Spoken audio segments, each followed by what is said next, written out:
Olá, meus irmãos seminaristas, a paz do Senhor. Estamos aqui mais uma vez para dar continuidade à nossa disciplina Teologia Pastoral.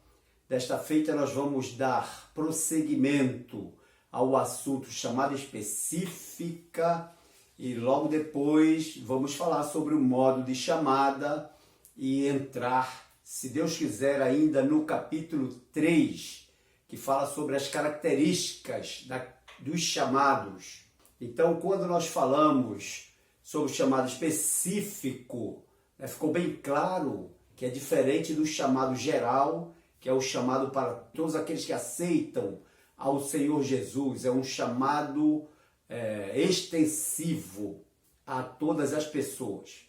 Já o chamado específico é um chamado direcionado para aquele vocacionado pelo próprio Deus para exercer um ministério daqueles que foi outorgado à igreja pelo próprio Deus. Oremos. Senhor nosso Deus, mais uma vez na tua presença e desta feita, queremos te pedir a tua bênção, Senhor, sobre a nossa aula, sobre o debate deste assunto tão importante para a tua igreja, para o ministério, Senhor, da tua palavra na terra. Nós oramos agradecidos, te pedindo perdão pelos nossos pecados, em nome do Senhor Jesus. Amém. Prezados irmãos, o chamado específico, ele diz respeito àqueles dons que Deus outorgou à igreja.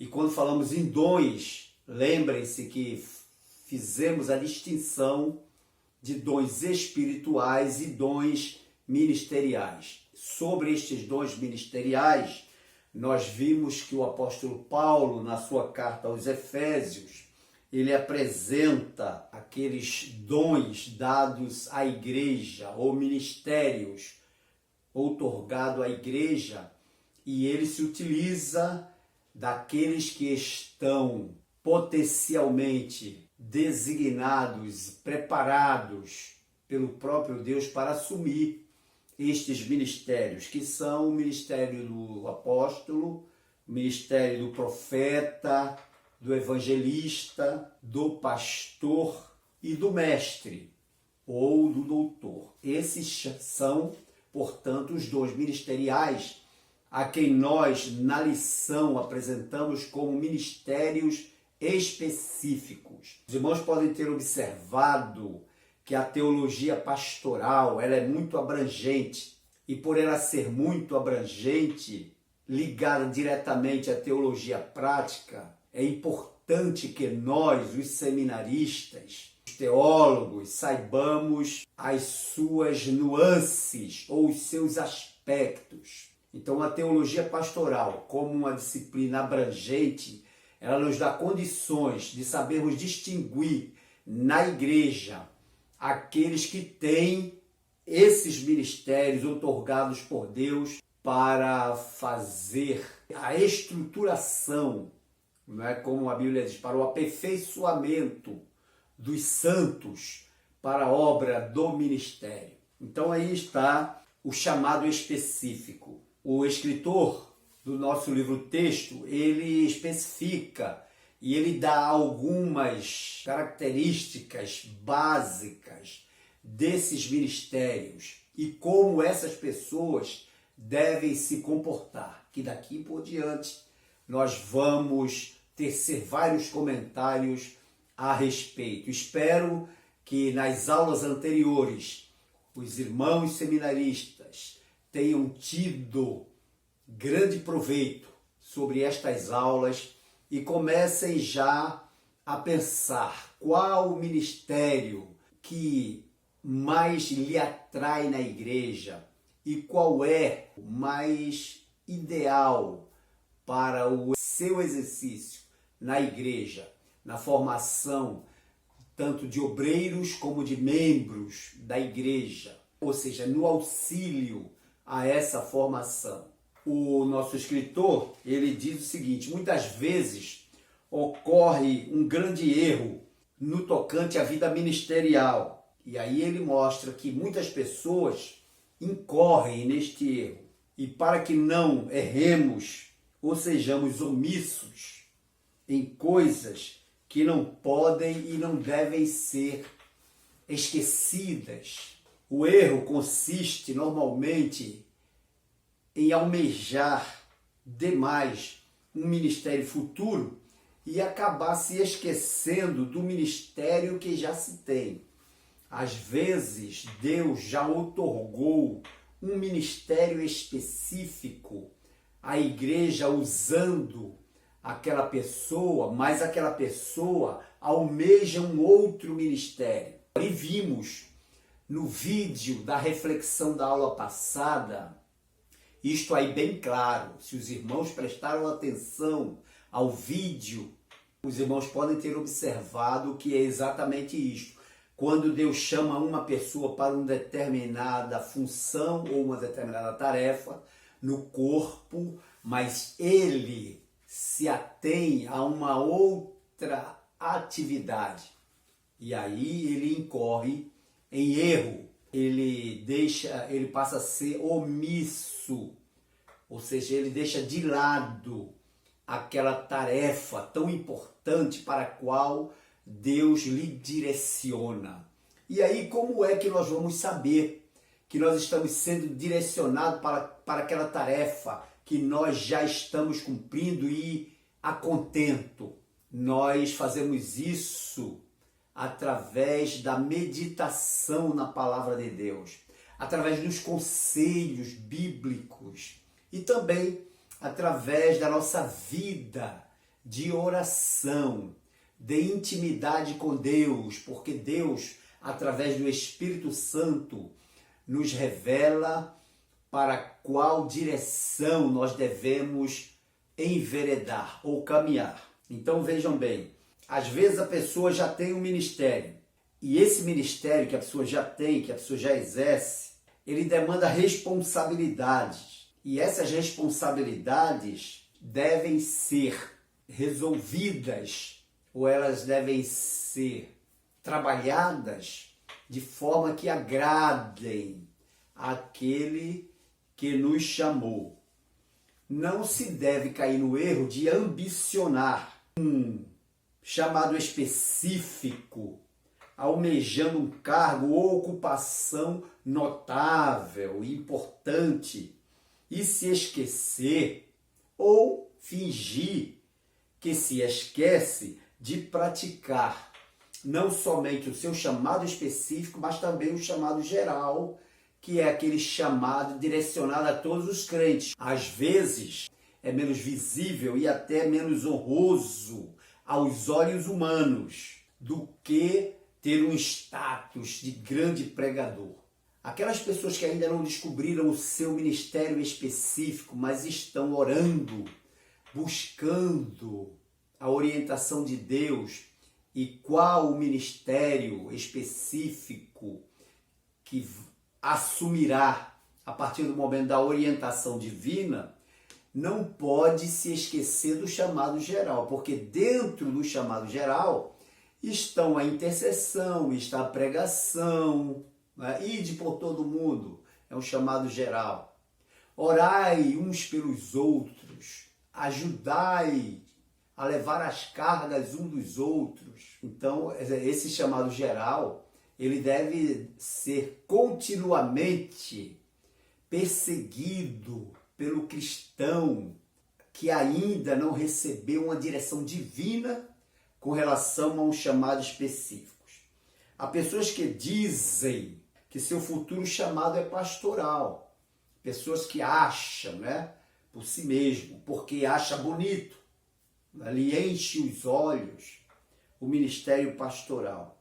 Mas, enquanto isso não se concretiza, não servem à igreja, não ajudam no que ela necessita, não se prontificam a ajudar as ovelhas, ou seja, olham o possível chamado específico futuro, mas ignoram o chamado geral presente. Outros querem ser grandes missionários e almejam ir para a África ou para os confins da terra, mas não pregam o evangelho aonde estão. Não participam de evangelizações atribuídas pelo pastor da igreja, a igreja como um todo, não participa dos ar livres, dos cultos externos, mas querem o ministério pastoral ou querem ser grandes missionários.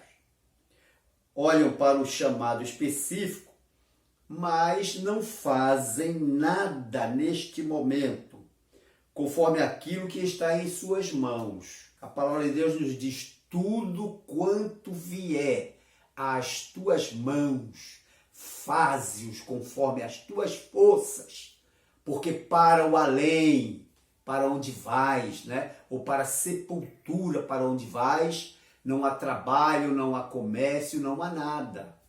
Então vejam só, há pessoas que sentem um chamado para a Índia, por exemplo, e assim recusam-se a fazer algo que não se relacione com aquela nação. Às vezes, ela está apenas pretendendo algo que está dentro do seu pensamento, mas que ainda não recebeu nenhuma orientação de Deus.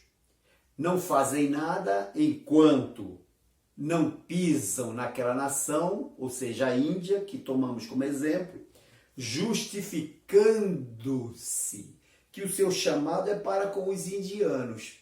Tá, mas enquanto não vem a concretização dessa chamada, a pessoa fica parada? Não. E o chamado geral? Como é que fica? E o trabalho na igreja? Aquilo que a igreja tanto precisa de colaboradores, auxiliares. Se você ainda não descobriu a sua chamada específica, procure o pastor da sua igreja, que ele indicará um trabalho para que você exerça, para fazer com que a igreja como corpo seja edificado através do seu trabalho. Algumas pessoas sonham, por exemplo, em trabalhar integralmente como músico, ministro de louvor, mas se recusam a servir em outras áreas, pois vislumbram apenas o ministério tão sonhado de rodar o mundo ministrando.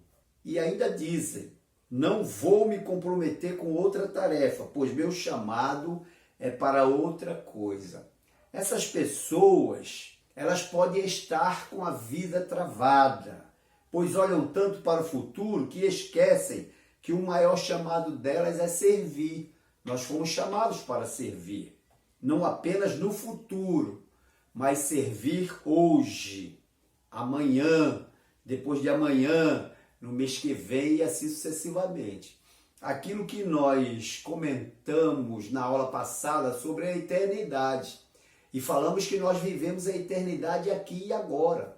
Não precisamos nos limitar, né, com um pensamento futuro, mas devemos fazer agora, aqui e agora, conforme a palavra bíblica que nós anunciamos aqui. Imagine-se, aí é palavra do nosso escritor, como um chefe. Você é um chefe. E aí você observa alguém que quer ser um missionário, quer ser um pastor de nome, mas ele não serve a igreja, ele não ajuda os pastores, ele não se preocupa com as ovelhas, ele não se prepara em sabedoria e conhecimento, ele não vai à igreja, ele não demonstra disposição em servir, ele não frequenta orações, jejuns muito menos, principalmente quando é uma oração específica pelos missionários, mas ele quer ser missionário. Então você, como chefe, vendo esta pessoa nesta situação, qual é o seu pensamento? Eu não vou contratar esse para ser missionário nunca. É ou não é? Por porque a vida dessa pessoa demonstra que ela não se preocupa com aquilo que diz sonhar, não busca capacitação, então somente quer algo grandioso, recusando-se a fazer o que já pode fazer onde está. Muitos missionários que hoje vivem em destaque, eles começaram querendo ajudar, eles começaram trabalhando. Os pastores que hoje estão em evidência, procurem o testemunho desses pastores. Eles trabalharam, eles se prepararam. Quando eles perceberam que tinham vocação para o ministério pastoral ou o ministério do ensino, eles buscaram conhecimento, eles procuraram buscar o conhecimento. Então tudo isto está inserido nesta disciplina para que nós possamos distinguir esta situação nas igrejas, para que quando nós estejamos liderando, saibamos fazer a diferença entre aquele que ajuda e aquele que não ajuda, aquele que tem uma chamada específica e aquele que ainda não tem uma chamada específica. Então vejamos no caso de alguém que pretende ser um pastor, que terá uma igreja e que cuidará de suas ovelhas. Se essa pessoa atualmente não demonstra nenhum zelo pela casa do Senhor, não manifesta nenhuma simpatia ou preocupação com as pessoas que o cercam, que nós chamamos de ovelhas, né? Não dá a mínima em ter compromisso com ministérios, não quer compromisso, ignora a questão da submissão e sequer frequenta regularmente os cultos de uma igreja e quer ser pastor. Como vai ser pastor se não passa pelo crivo da própria palavra de Deus, da chamada geral? Da mesma forma, alguém que quer ser profeta, quer ser um grande profeta, se não paga o preço em oração, em busca de dons, em mortificação da sua carne, falamos jejum, não se liga para ouvir a voz do Senhor, tampouco se santifica e quer ser um profeta. Como que Deus vai usar uma pessoa como profeta se a pessoa não se coloca na posição de profeta? O que deve ser visto, então, anota aqui o nosso autor do livro, texto, é que há coisas que devem ser feitas quando se inicia o chamado específico, mas há muitas outras coisas que devem ser feitas sempre, independente do ministério. Além de adorar e buscar a Deus, deve ser salientado a função de ser um servo. Antes de você ter o chamado específico, já atuar como tal, você tem que se lembrar que você é um servo. Então todo pastor, todo missionário, todo profeta, todo evangelista, antes de tudo, ele é servo. Por isso nós falamos ministério. O que é ministério? O que é ministrar? Ministrar é servir. E Jesus foi exemplo disso, né? Ele mesmo disse, o Filho do Homem não veio para ser servido, mas para servir. Então, nós devemos seguir o exemplo do Mestre.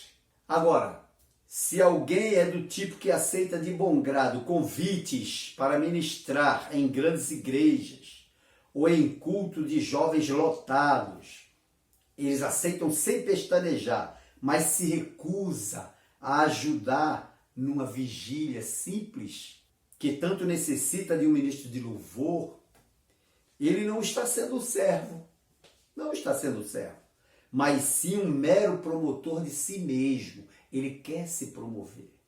E essa autopromoção, ela não lhe leva ao céu, porque a autopromoção não está inserido dentro do ministério. Quem promove o homem é Deus. Vejam só que o apóstolo Paulo, já referimos-nos a isso várias vezes, quando ele fala a Timóteo, ele diz: procura apresentar-te a Deus como obreiro aprovado. Então, o obreiro, para ser aprovado, primeiro ele tem que ser provado. Nenhuma pessoa é aprovada se não passar na prova. Então, aquele que quer se autopromover, só gosta de ser chamado para ministrar e às vezes ministram muito mal. Se ele atende prontamente um convite para ministrar, por exemplo, no congresso de uma igreja grande e famosa, mas ignora convites menores, aparentemente menos importantes, usando subterfúgios, como por exemplo, não vai dar, pois terei que trabalhar na segunda-feira. Eu até iria, mas tive que trabalhar essa semana inteira e estou exausto e com sono. Eu não gosto de ministrar em vigília. Outra desculpa. Não estou a fim de fazer evangelismo de rua.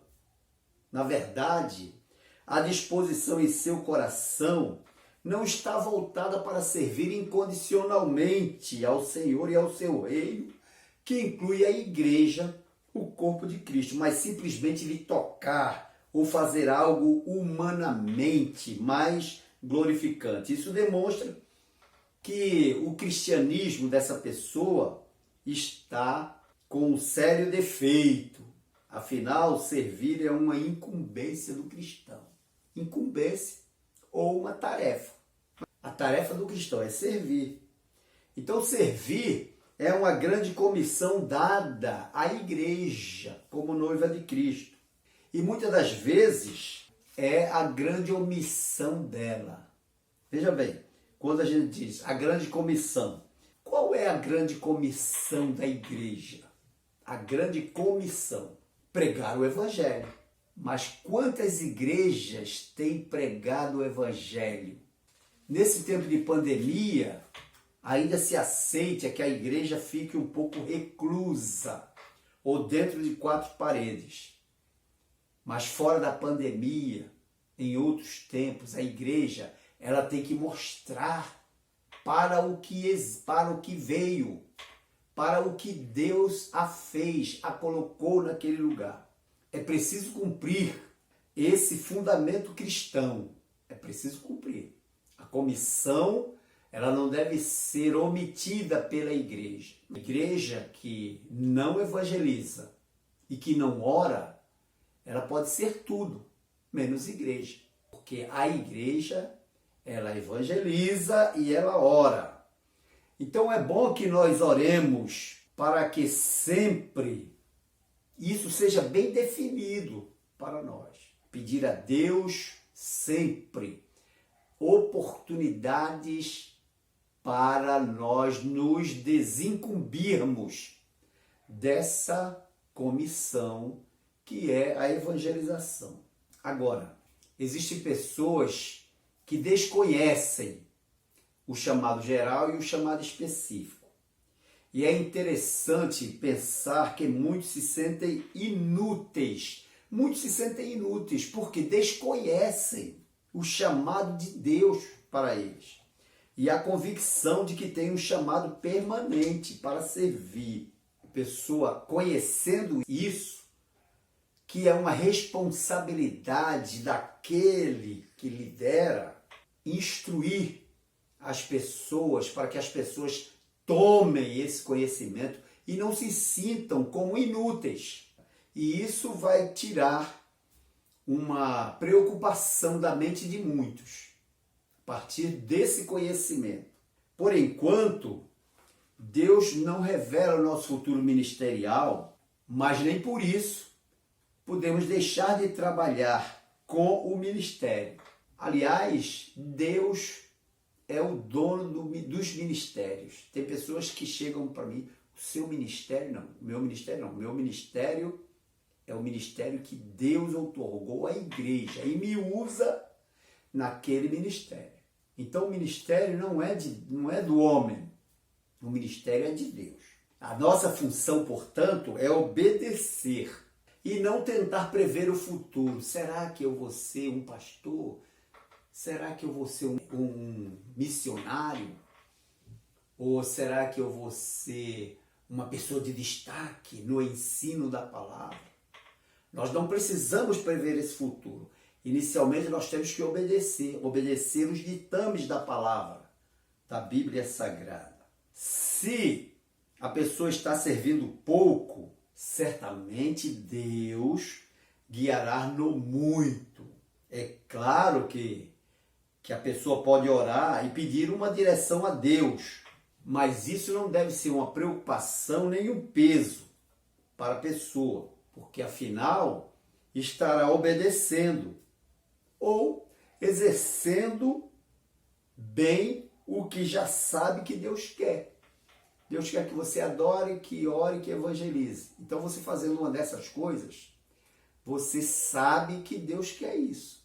A partir daí, é uma consequência da sua chamada. Então, o nosso escritor ele é aqui bem enfático quando ele diz que a maior missão de cada cristão é ser servo. A maior missão de cada cristão é ser servo, não apenas almejar algo grandioso.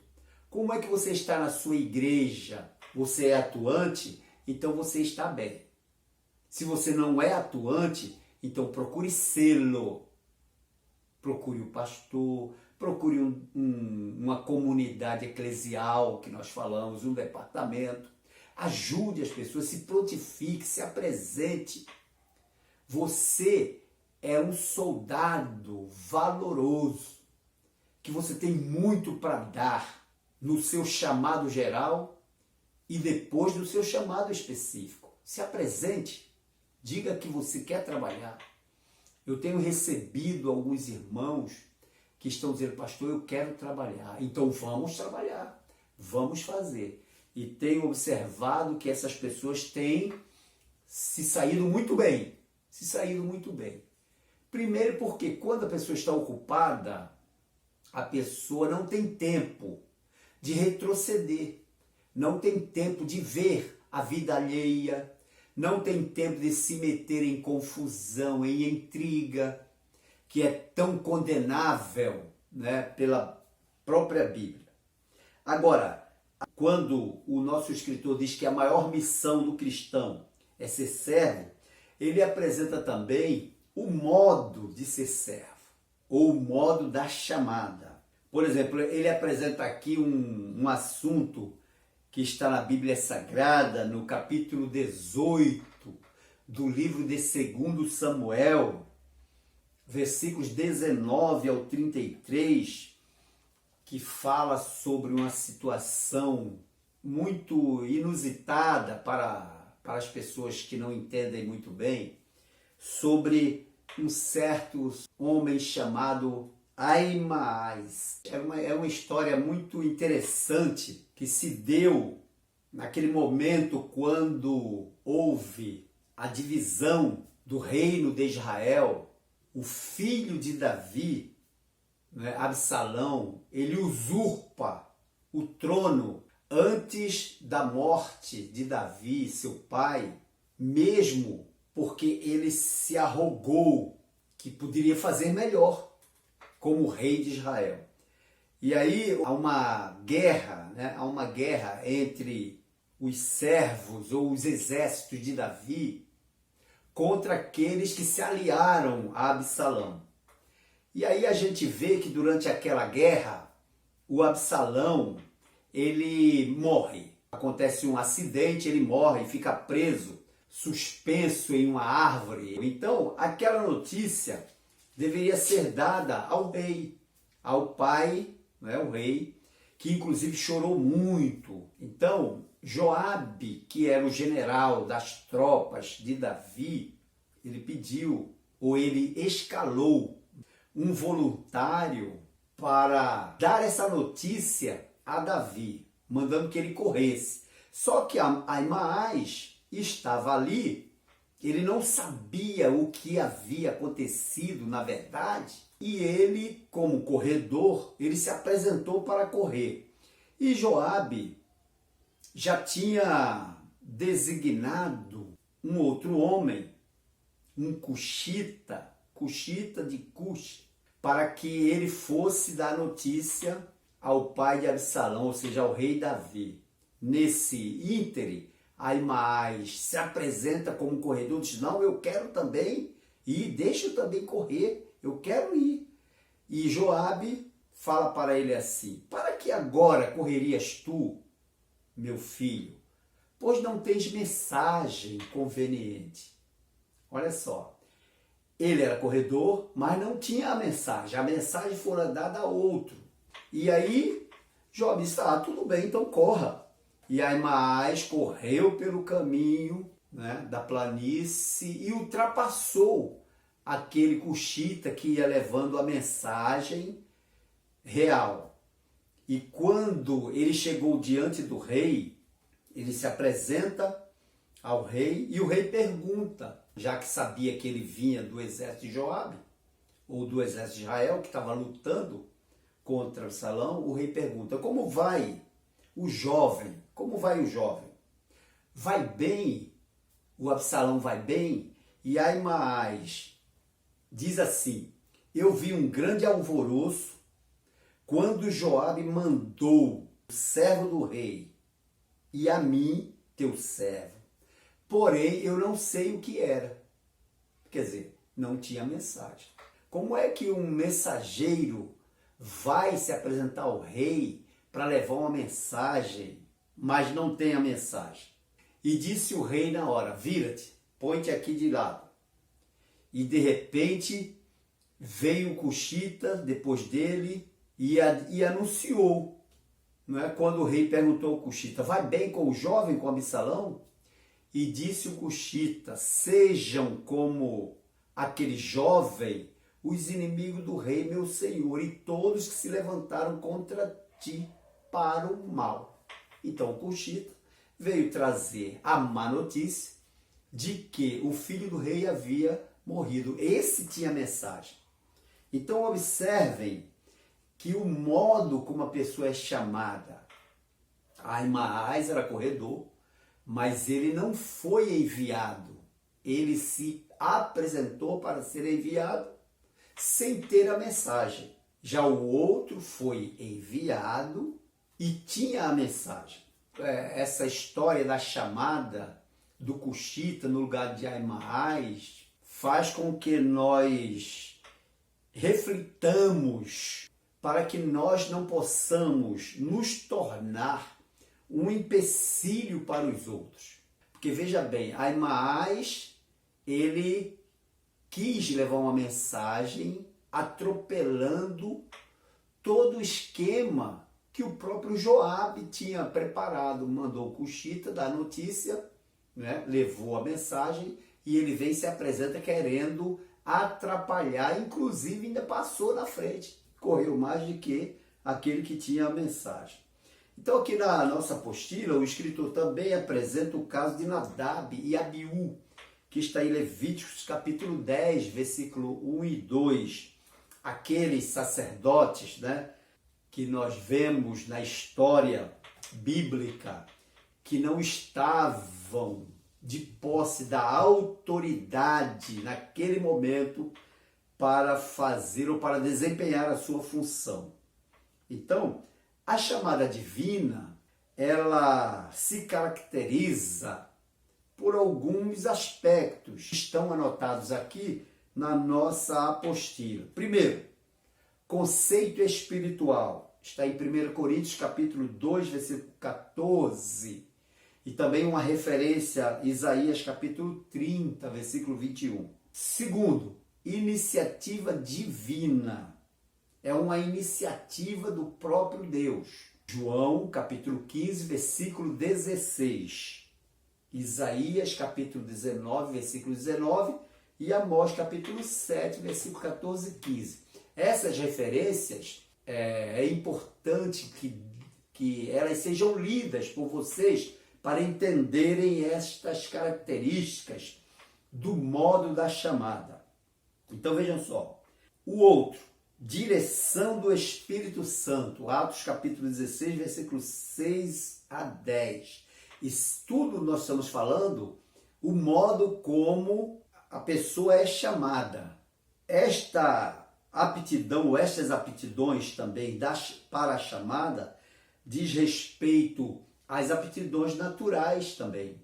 Deus chama de acordo também com as aptidões naturais, a eloquência, a desenvoltura, etc. E depois a sensibilidade espiritual, que está em 2 Coríntios, capítulo 3, versículo 15. Essas características ou esses aspectos apontam para o modo da chamada.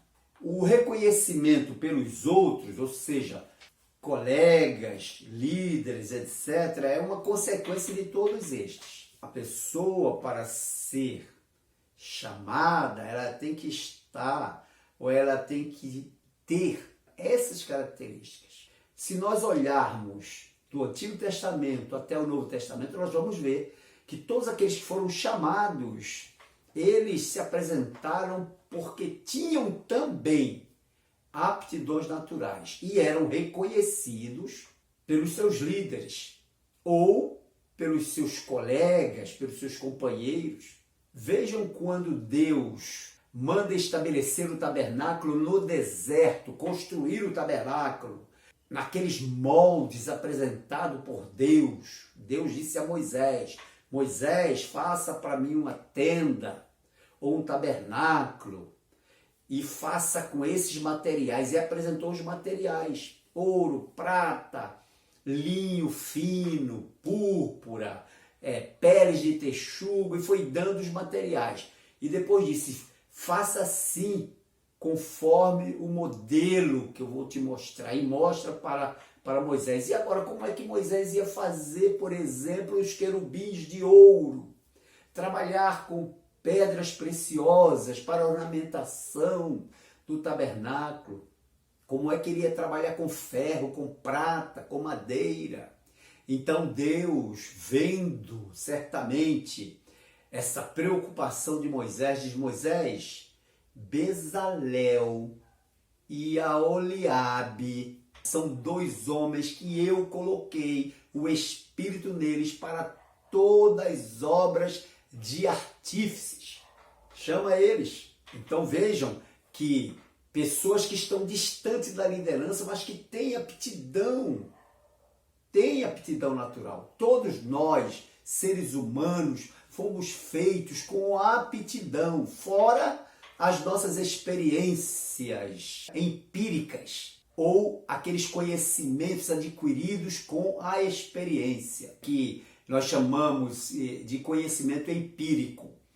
Então vejam só, Deus chama baseado nessas características. Dando continuação, agora entrando no capítulo 3, o nosso autor do livro-texto nos apresenta as características do obreiro chamado e aprovado.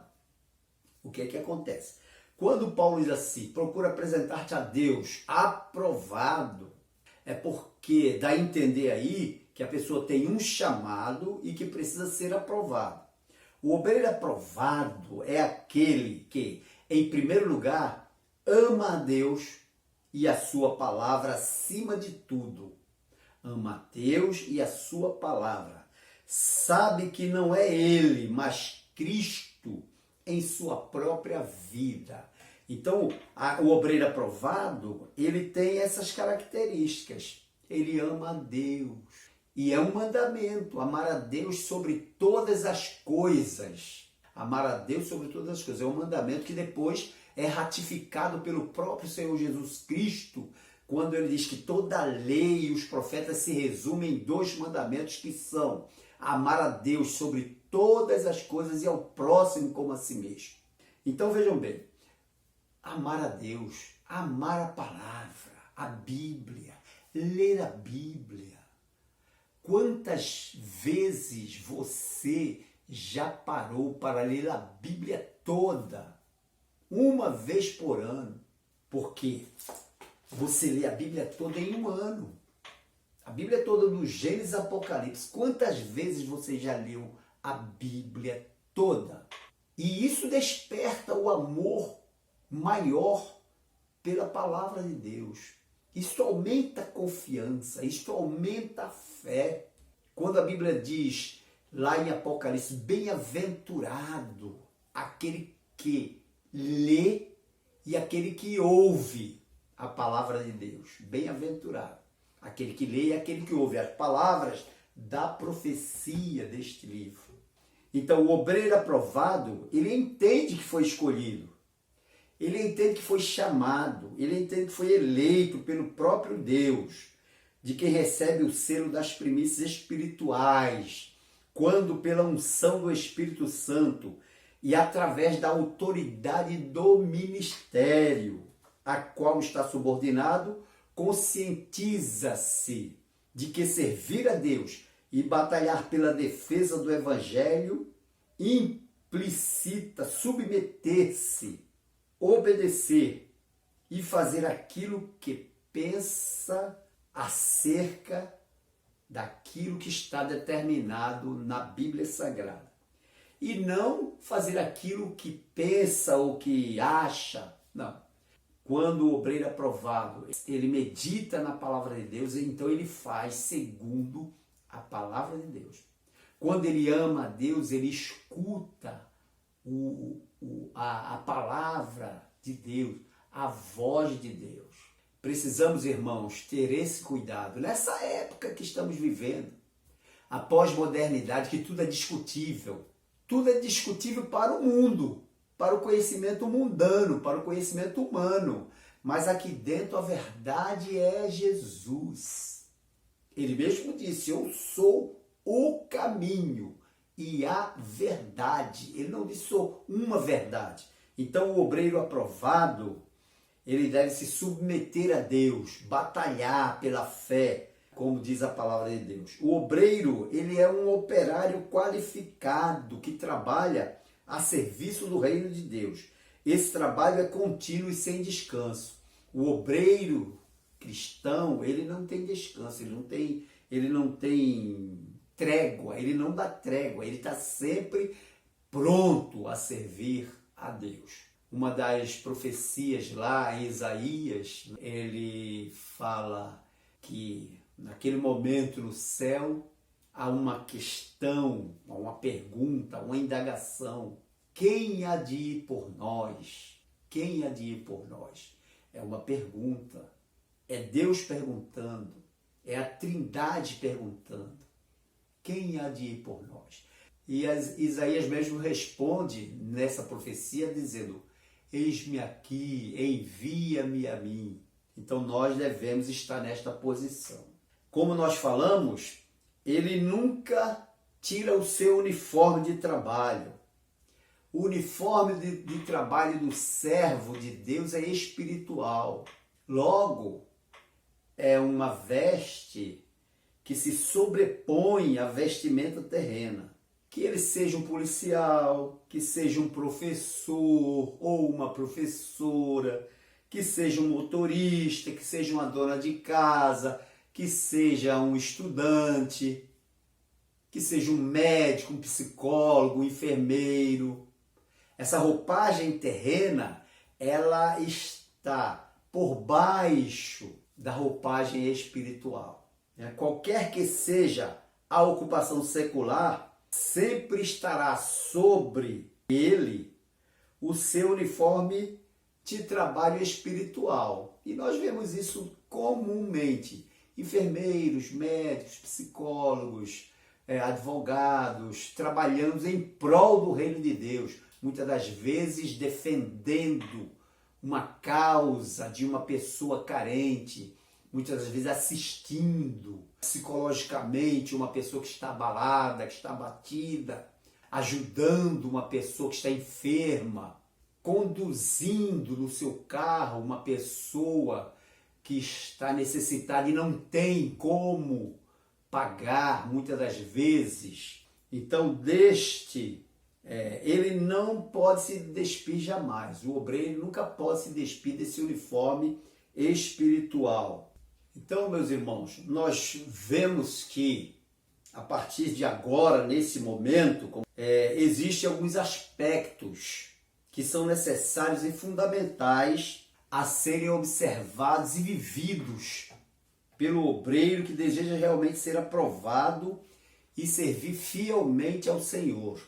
A qualquer momento, esses uniformes terrenos, eles poderão ser substituídos pelas ferramentas ou armas que devem ser utilizadas pelo obreiro, que são as armas espirituais, né? A palavra de Deus, o conforto a uma pessoa que esteja carente. E isto faz parte não somente da chamada específica, mas também da característica de todo aquele obreiro, não é? Todo aquele cristão que labuta durante a sua vida cristã, levando aos outros conforto, independente da sua chamada.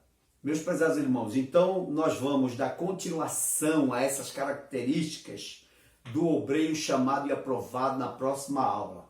Então, sendo assim, fiquem com Deus e até a próxima aula, se Deus quiser. Amém.